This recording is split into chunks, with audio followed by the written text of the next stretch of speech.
Leitura do capítulo 15 dos Atos dos Apóstolos. Bem-vindo, bem-vinda. Vamos lá.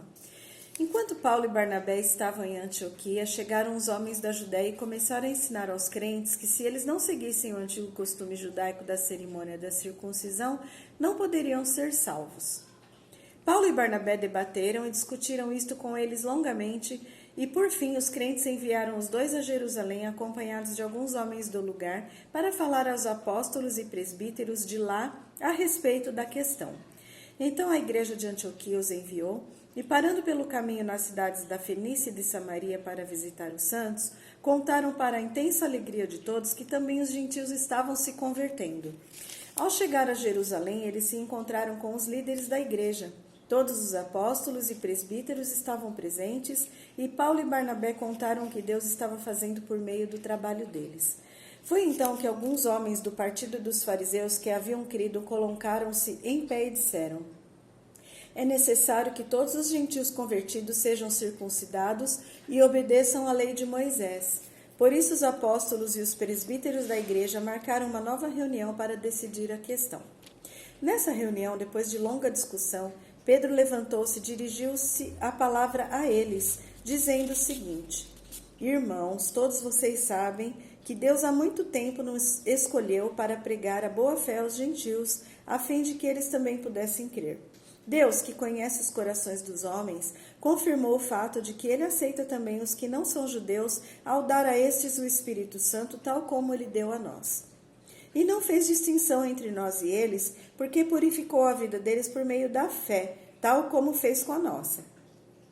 E agora vocês vão pôr Deus à prova, sobrecarregando os gentios com um jugo que nem nós, nem os nossos pais foram capazes de suportar?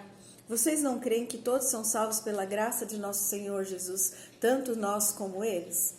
Não houve mais discussão, e toda a assembleia agora ouvia, enquanto Barnabé e Paulo falavam a respeito dos sinais e maravilhas que Deus tinha feito por meio deles entre os gentios. Quando eles terminaram de falar, Tiago tomou a palavra.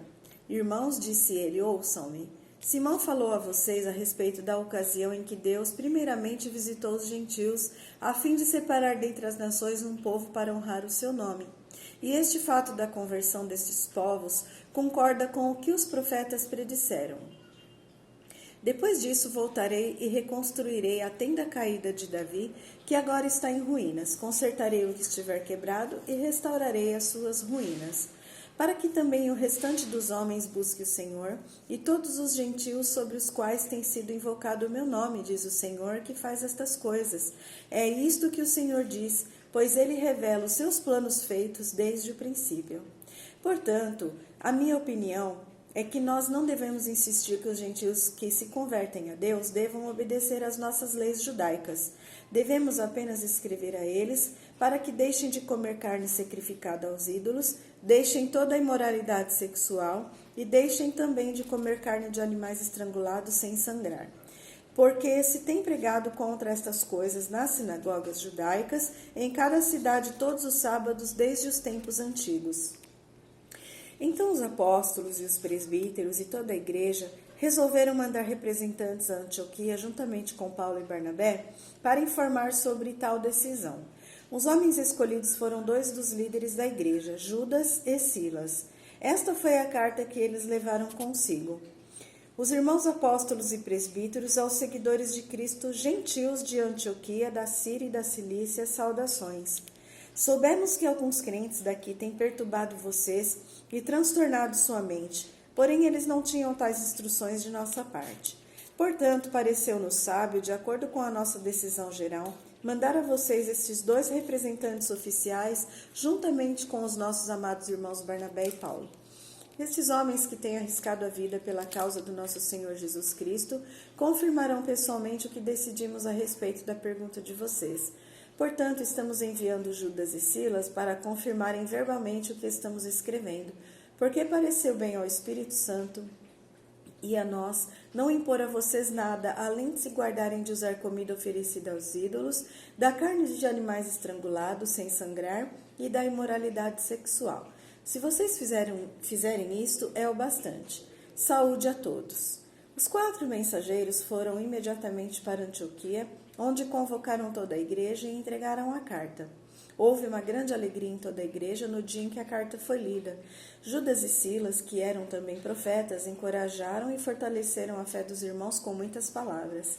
Permaneceram diversos dias e depois Judas e Silas voltaram a Jerusalém, levando saudações e gratidão a todos de lá. Porém Silas decidiu ficar ali. Paulo e Barnabé permaneceram em Antioquia para ajudar a diversos outros que estavam pregando e ensinando ali a palavra do Senhor. Algum tempo depois, Paulo sugeriu a Barnabé: vamos voltar para visitar os irmãos em todas as cidades onde pregamos a palavra do Senhor, para ver como os novos convertidos estão indo.